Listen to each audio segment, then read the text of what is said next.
Thank you so much. Tim, great to see you. Boy, what a full house we have here. Well, first of all, I want to thank you and thank you, Tony, for that introduction, and the entire team here at the Toronto Region Board of Trade for hosting us today. I'll tell you, it's a good day for Ontario today. It really is.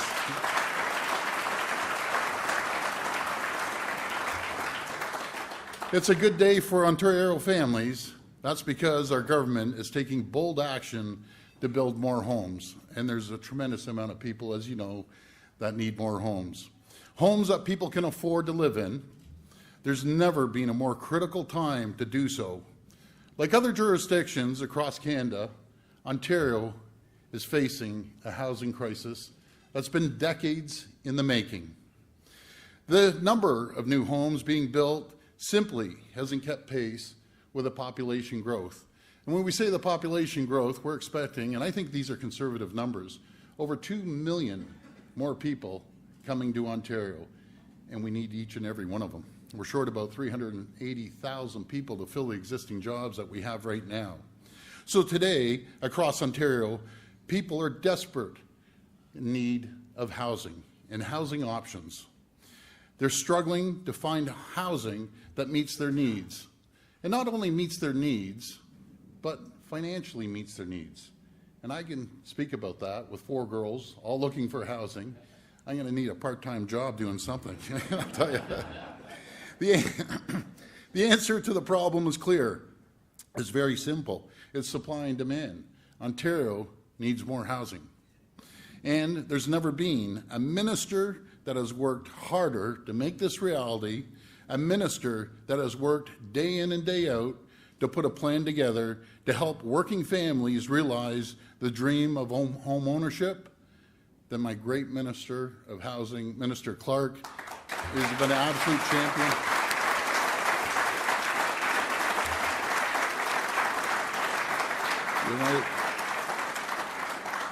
We might hear me call him Clarky, because that's his name down at Queen's Park, but you know, Minister Clark is a champion. He sunk his teeth into politics the same way I did, and that's municipal politics. And nothing hits people closer to home than municipal politics. And speaking of that, I want to congratulate, and I did already, my good friend John Tory and all the other mayors and all the other councillors that got elected yesterday. It's so important. And we always joke around. The only difference when we started, I think you were the youngest mayor ever in Ontario, but you had hair back then, right? Because he put it out, and he had a big crop of hair. Your guys actually put it out the other day on social media, but you're even more handsome now than you were before. So today, our government will table a 3rd installment of our Housing Supply Action Plan, the More Homes Built Faster Act. It includes new solutions to get 1.5 million homes built in the next 10 years, because we want to return the dream of home ownership to the next generation of Ontarians. And there's no time to waste. Previous governments saw the problem coming, but they totally ignored it. You need to have a backbone to go out there and make those tough decisions. Our government will never ignore the many Ontario families who want a place to call home. And I always differentiate. I differentiate between attainable, affordable housing. We need a mixture, a little bit of both. But everyone's dream is to have a little white picket fence. You know, when they put the key in the door, they know they're building equity into it. They can do the little tweaks to their house and increase the value of it. That's our goal. We won't let the ideology and politics stand in the way of doing what's right for all Ontarians.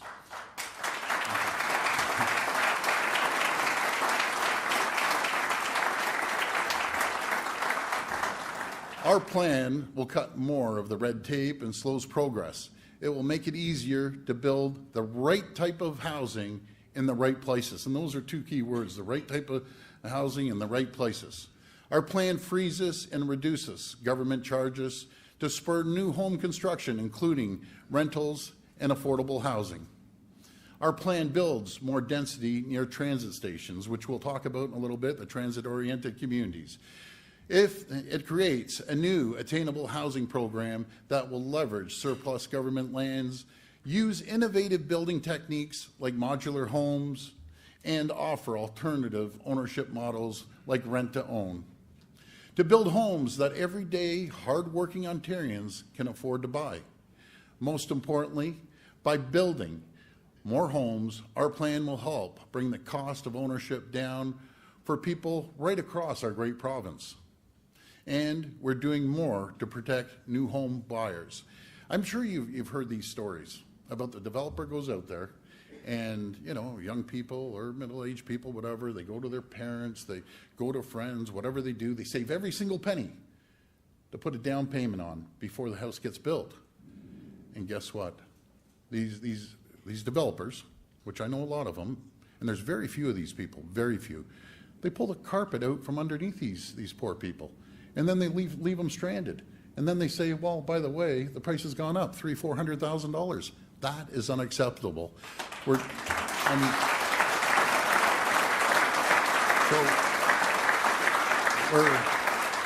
What we're doing, we're doubling the maximum fines for unethical builders, and the majority of builders are very ethical in my opinion, who unfairly cancel a new home project, terminate a purchase agreement, with fines going directly to the victims of bad behavior. They're being put on notice, and I've said it before, they've been put on notice, and I'll say it one more time. We will come down hard on any bad actors who pull the rug out from underneath Ontario families.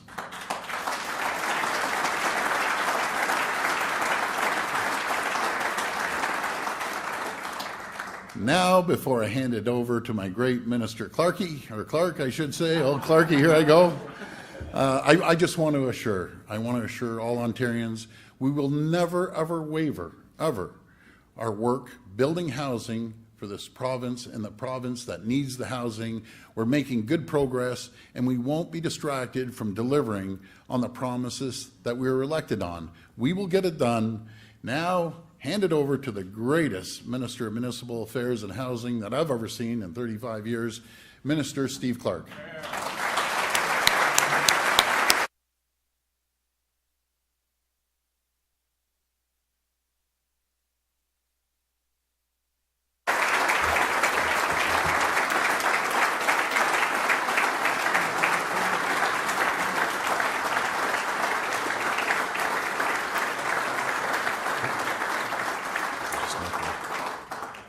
Hello, everybody.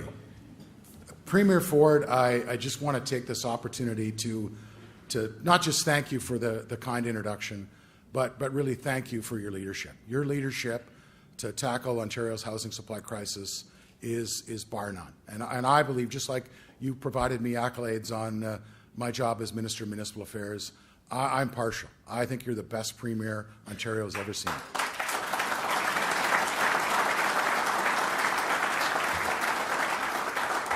Now, the Premier is the biggest advocate. He could have came up and delivered this speech better than I can. But along with the leadership of Premier Ford and also my incredible, the trifecta at the ministry, Associate Minister Michael Parsa, and here, let's hear from him. And my parliamentary assistant, Kevin Holland, himself a former mayor. These guys are the dream team to work with. So give them a big round of applause.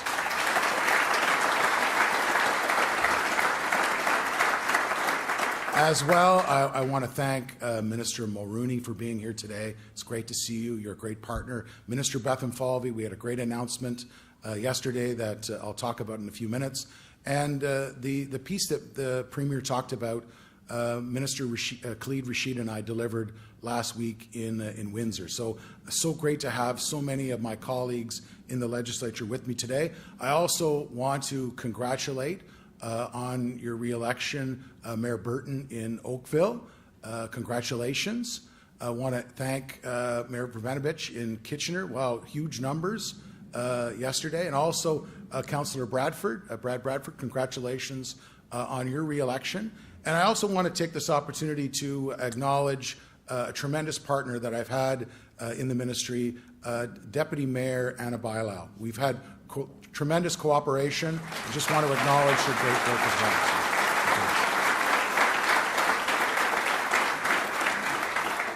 You know, folks, I think we can all agree on something, that everyone in Ontario should be able to find a home that's right for them. I think we can all agree to that. Yet, as the Premier said, there's far too many Ontarians that can't find the right home. It's far too challenging. It's challenging for young people, like my kids and the Premier's kids, who are eager to settle down and raise a family in a place near work and near their school. It's challenging for newcomers who are ready to set down roots in our wonderful province to start a new life here in Ontario. And it's challenging for seniors who are looking to downsize but want to stay near to their family and their loved ones. That's the challenge. Now, a variety of research points to the struggle that Ontarians are facing in the housing market and why.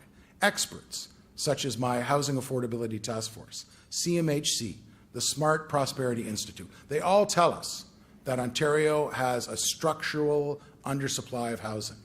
We're already 500,000 homes short, and we're going to need an additional 1 million homes to accommodate growth over the next decade. That's why Premier Ford has set a very clear goal, a goal that we took to the people in June, that under the leadership of Premier Ford, we're going to build 1.5 million homes overall over the next 10 years.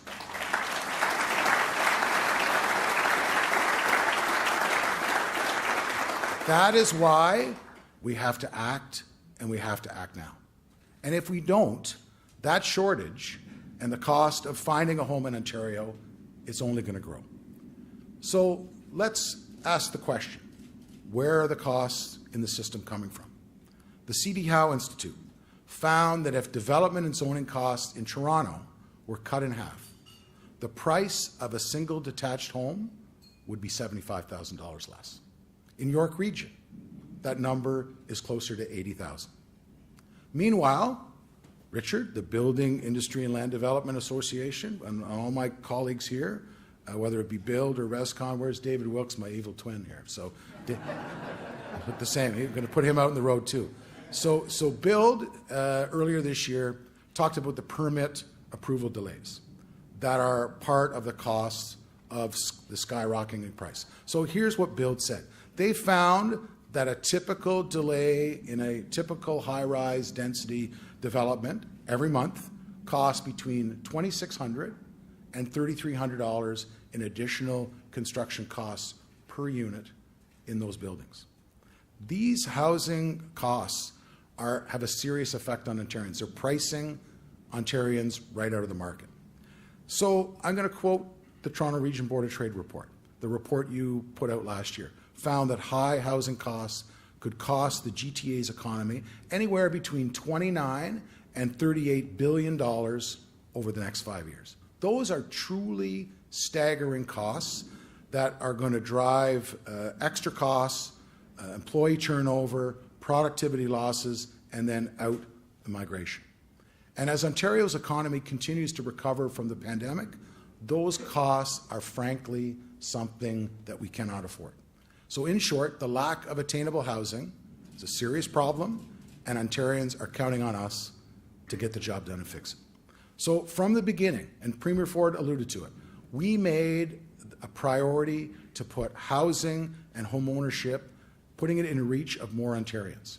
And that's what we've done right from the first question on the first day that I stood in question period.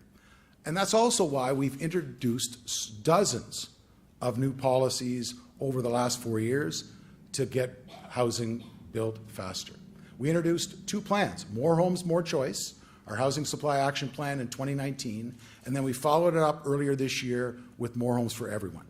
So More Homes, More Choice really was a call to action for the need to build more homes because of our rapidly growing population in Ontario. And More Homes for Everyone laid out the process on how our government was going to end red tape and burden that are driving up the cost of housing.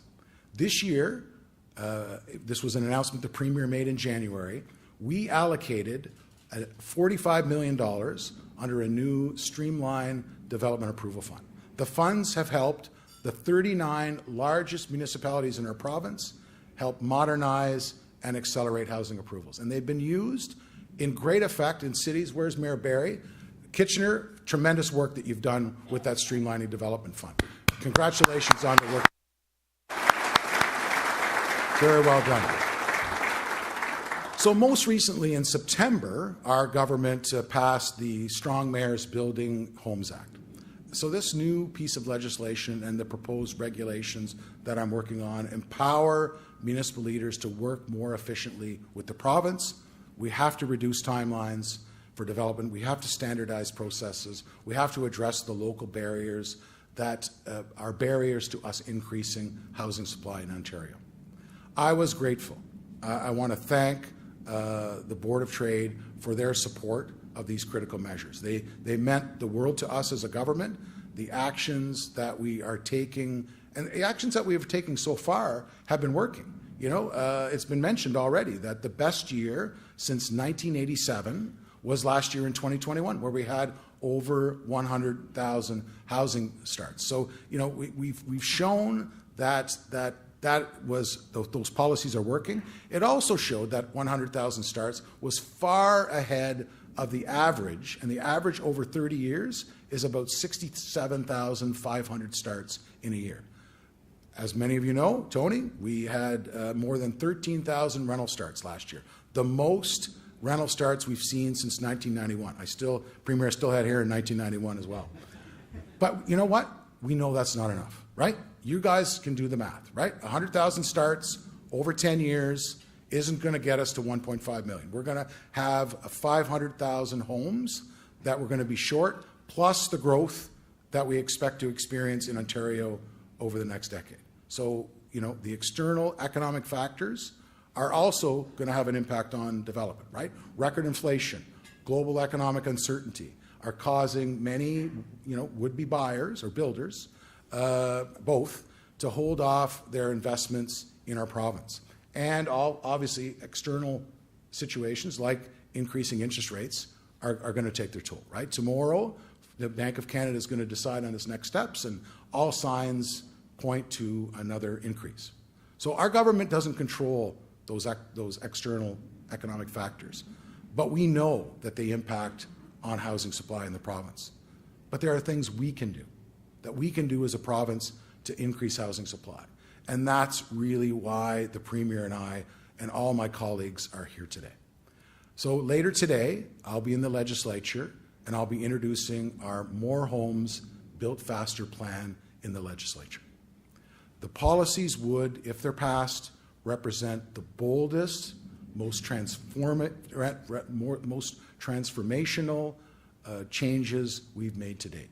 They're going to cut through red tape, unnecessary costs, other bottlenecks that are standing in the way of housing supply for too long in our province. The policies will provide the groundwork for growing housing supply. It's going to do it in a number of ways. We're going to reduce the bureaucratic costs and the red tape that are delaying construction and pushing home prices even higher. We're going to promote the building of more homes near transit, as the Premier said, we're going to also create more gentle density in neighborhoods. As the Premier said, we're going to protect new home buyers. We're going to consult on ways to help renters become more homeowners. And we're going to use provincial lands to build more attainable housing, and many, many more aspects in the bill. So first of all, we're on the bureaucratic red tape side. First of all, we're proposing to reduce building costs by freezing, reducing, and exempting development charges. For example, we would ensure that affordable housing, nonprofit housing, and inclusionary zoning units are exempt from development charges, parkland dedication, and community benefit charges.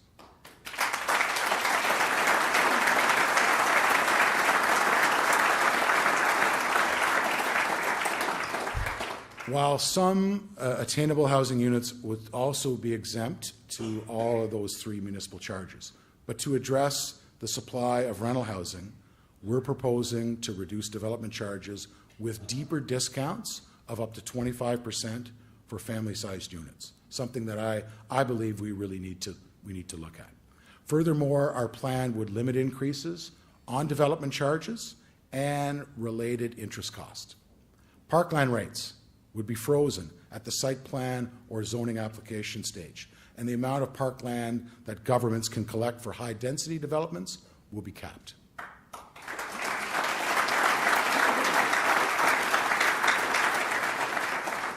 Municipalities will be required to spend or allocate at least 60% of their development charges and certain services and parkland reserve balances annually, and to ensure that money is being used for its intended purpose instead of simply being put in the bank.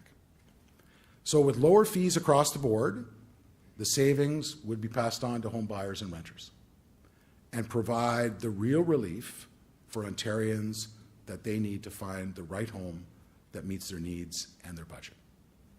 So I'll just expand upon a bit on the gentle density. So we feel as a government that another way to unlock more housing is to allow more gentle density.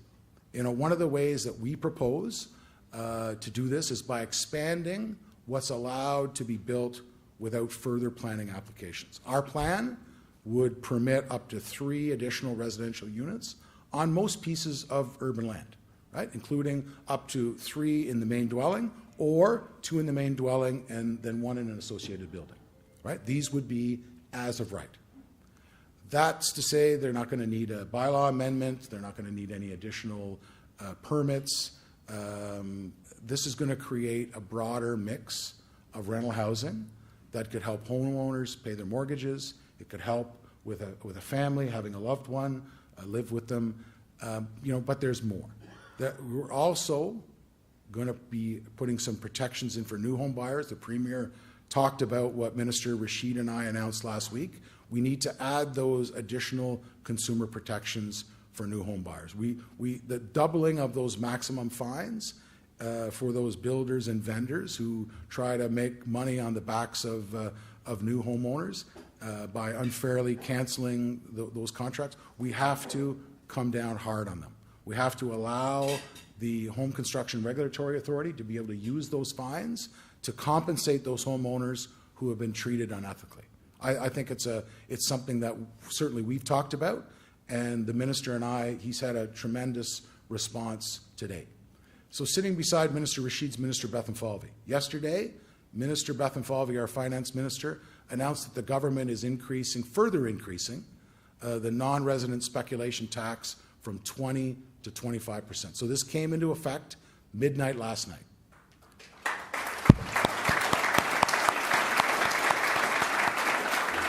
So increasing that tax further strengthens, as not to deter, the challenges we've had in our province. So I just want to congratulate you, Minister. This will make our home ownership more attainable for more Ontarians. Combined with the previous actions that the government took this year, this tax will now be the highest and most comprehensive anywhere in Canada. So thank you, Minister, for that initiative last night.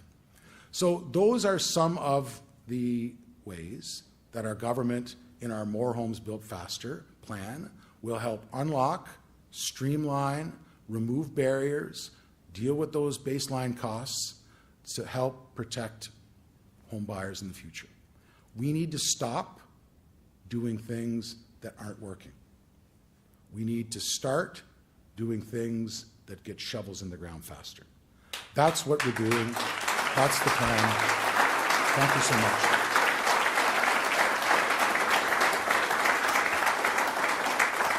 Okay, Giles, let's get the Premier and I up here, and let's. How come there's no fireplace? An imaginary fireplace. Okay, I have a good imagination. So.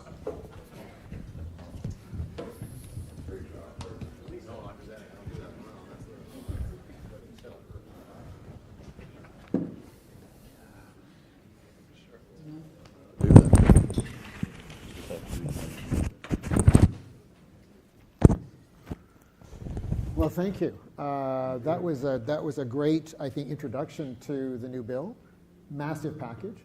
And, you know, as I was saying to the minister at lunch, when I was in government with you, I thought the 2019 statute, the 2019 bill, was the biggest thing we were going to see because it was so big. And now you've come forward with this new one. And I think, you know, the idea of building faster and building more, but also building cheaper, as you pointed out, is really a significant game changer. So let's dig into it a little bit. Now, I know we don't have a lot of time because I think you've got to get... Yeah, I got to introduce the bill, right? So You've got to introduce the bill. Otherwise, Most important thing. Sorry. all of this will be for naught. We'll have had a great Yeah, conversation. if I don't do that. And so, I don't know, we're going to cut this a little bit shorter, I think, to enable you to get back to the ledge. The first question we've got is actually a video question we've got from stakeholders. So let's roll that if we can.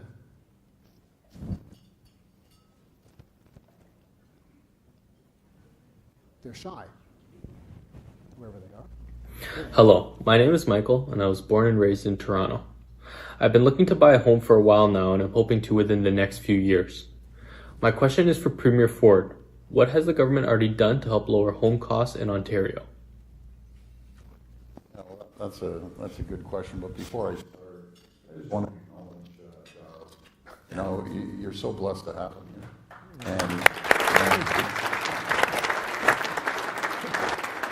And during the pandemic, many phone calls, 11, 12 o'clock at night, getting supplies, so thank you, Dallas. Thank you, Premier. And the door's always open. You're doing very well by yourself, so thank you. What we're doing is just making it easier to get, and that's a great question, make it easier to get shovels in the ground, speed up the approvals through municipalities, but not you know, I don't believe, you know, with the state, I believe in more carrots, working with municipalities and great partners. For the first time ever, we made a meeting with all the municipalities, get the input from them, and get the ideas from them. What are the tools? So the question was to the municipalities, what are the tools the province can give you to speed up the process? To be fair with the municipalities as well, they have challenges as well. If you don't give them the tools to get the permits done, because nothing's more frustrating to a developer, and I'm sure it's frustrating. When I was down there, I got frustrated. And I'm not telling you something that these developers, if you're out there, don't know already. You put your application in, and I call it the carousel. It gets on the carousel, and it goes around for comments. It goes to transportation, it goes to parks, it goes to heritage, and goes around, and then it comes off the carousel, God knows when, and guess what? They look at it, it goes back on the carousel again. And it just keeps going around. So we have to make sure that we call it the shot clock. The shot clock, be it in football or be it in basketball, you know, we have a certain time frame for the municipalities to get an answer back. Because when we look around the world, or I'm going to use our number one trading partner, the United States, we do approximately about $400 billion of two-way trade every year with them. So I like using them as an example. And no matter if it's a commercial site, industrial site, housing, I'll use Ohio for example. You can get a permit in 6 months. That's what we need to do. That's what we're competing against when we're trying to attract companies and create the environment and the conditions for companies to come here. Those are the measurements they measure us on. If we sit there and we ever told a company, and you see the progress we're doing with the auto sector and electric vehicles, if we ever told them, guess what, it's going to take you 4 to 5 years to build that building, they'd be hightailing it down to Ohio in about 10 seconds. So we're going to continue working with the municipalities and collaborating with them to speed up the process of getting these permits signed. And I just want to give, I shouldn't be doing this, but Mayor Barry and Mayor Burton, you guys are champions. And Mayor Burton was the first mayor out of 444 mayors ever to give me a key to the city. So I'm very, very grateful for that. That's right. That's right.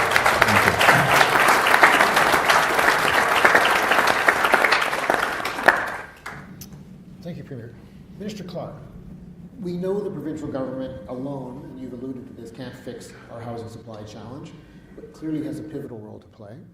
At the board, we've called on the province to take the lead in permitting more housing options like multiplexes and mid-rises in neighbourhoods across Ontario. Can you lay out a little more specificity how you see the role of the provincial government in accelerating housing development as compared to municipalities? Can you hear me okay? Perfect. So we know, I talked about earlier, challenges. We want to make sure that that general intensification is front and center. We know that that is a very viable option to immediately provide more homes very, very quickly. We also, as the Premier, need to ensure that we put a plan in place for transit-oriented communities. And if there's going to be density, it's got to be around those transit stations. So we know what has to happen. Our fundamental policies within the ministry to take as a leadership role, we've got to make sure that they're changed. And some of them we have to consult on. Some of them we'll be going out and talking to not just people who live in urban Ontario, but also rural and northern Ontario, right?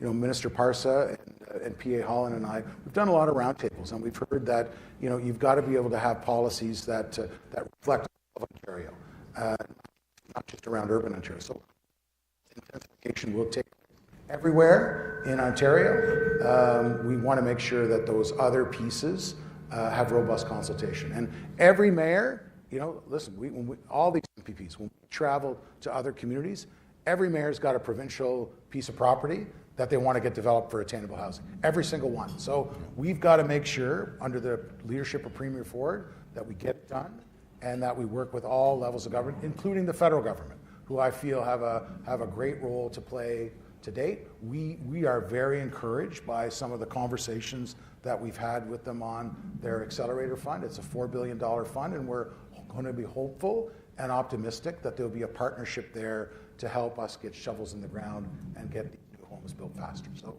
all levels of government play a part, but obviously the province has to set the tone with its policies. That's exactly what this is going to do.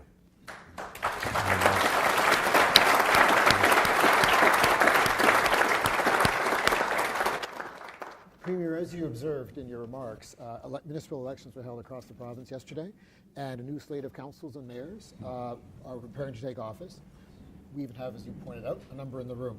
What are you looking to see change in the way these councils approach new housing development? Well, I just want them to be a little more flexible, and it happens across the province, Giles. It's a special word called NIMBYism. Let's build homes. Everyone shouts and screams about building affordable, attainable, regular homes. But by the way, don't build them in my backyard. Build them down the street.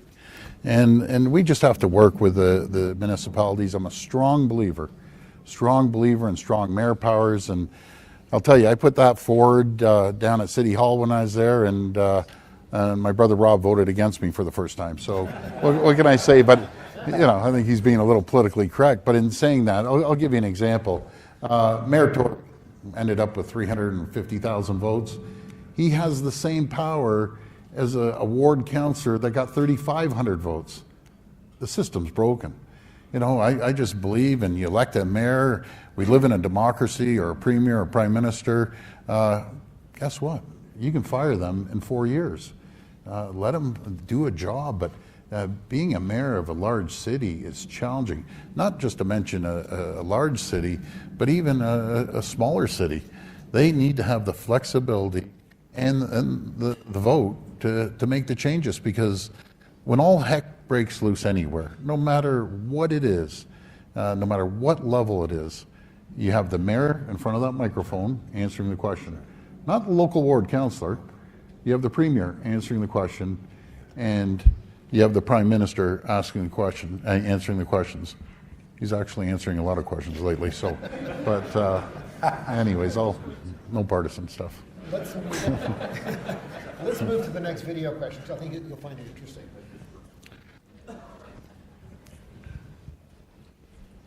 Taking this up. You can get it queued up here. While they're waiting, I'll go to Minister Clark. Sure. Another question. Almost a similar question to what I asked the Premier about municipalities, but this time the development sector. What you're looking for them to do differently as a result of this legislation. What do you want to see from them? And So I know that in Toronto there's a lot of issues with housing, and there's housing shortages that people are aware of, but there are also a lot of housing issues outside of Toronto as well, in rural areas. So how is the government helping people outside of Toronto find a home? Go ahead, Clark, and then I'm going to follow All right, up on that okay. question. Sounds good. So the question, obviously, outside of the GTA, I touched on in my previous answer. We looked at the continuum of planning changes, and that general intensification shouldn't just be an urban issue, right? My story that, forgive some of the people, they've heard me say this over and over again. My next door neighbor's house burnt down Valentine's Day 2019. So during the pandemic, I got to see all the great work that we did to get that house, rebuilt. Wouldn't it have been nice if we would have had the flexibility that, based on their family, that they could have decided to build an ancillary structure, or to be able to have that basement apartment done without development charges and without a lot of challenge at the municipal level.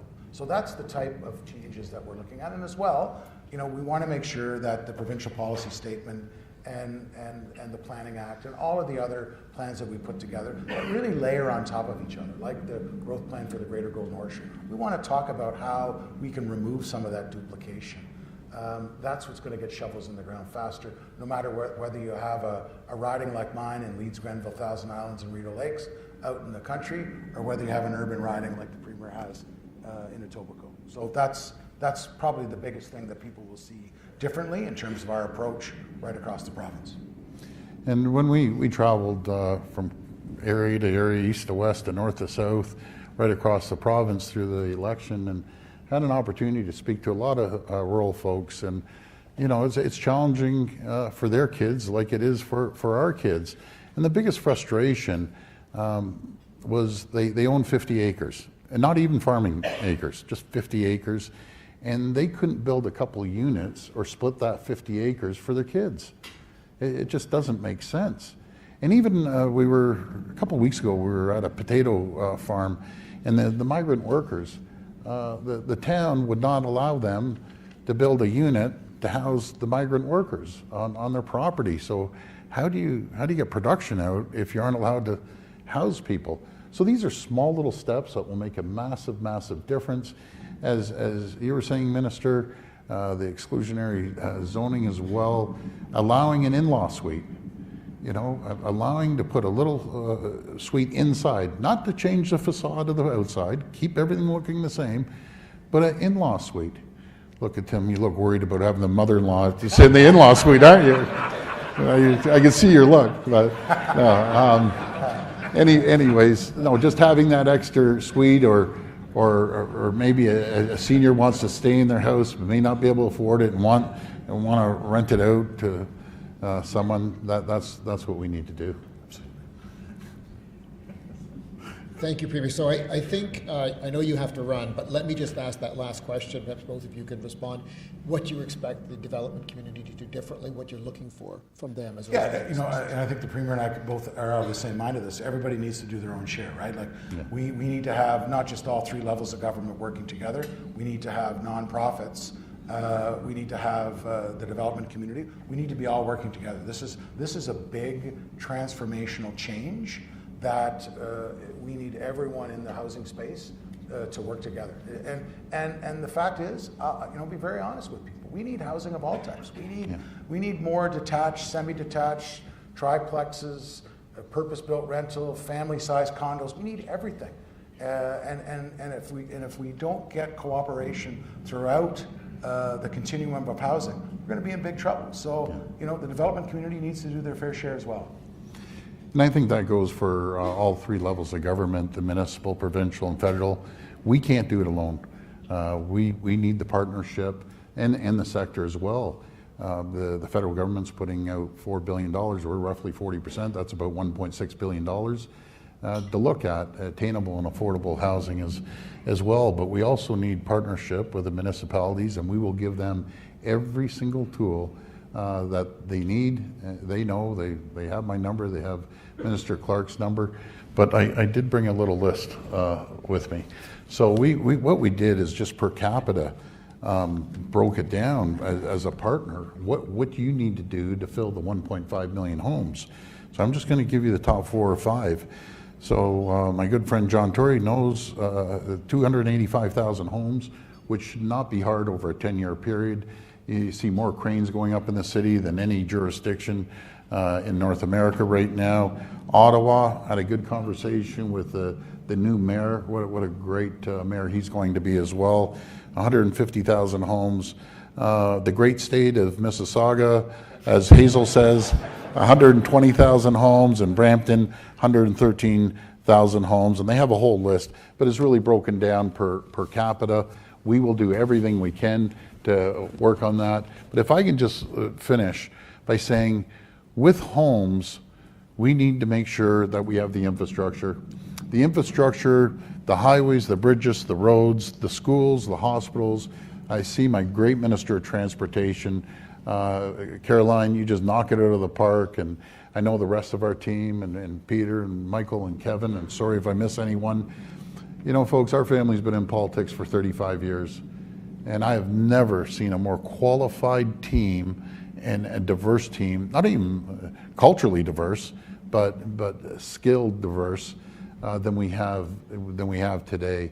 And I know you're going to do a great job, our whole team. So, yeah. And I'm sorry, I got to give one more person a shout out. Another person that is going to be critical to building homes is my good friend Joe Mancinelli from Leuna, the largest skilled trades union, and the real commander-in-chief, your daughter Victoria beside you. So I'm just glad to see everyone. Folks, thank you so much. We're gonna do really well as a province and as a country if we all work together, and I really look forward to it. So thank you, and God bless each and every one of you. Thank you. Thank you. Premier, Minister. Thank you. Thank you for your resolve Thank you, and Doug. determination to make big change. Thank you. Appreciate it. Thank you so much. Wait, oh, no, go ahead. Thanks, everyone. Thank you. I'll be spending home for eating. That's great. Thank you so much. That's great. Thank you.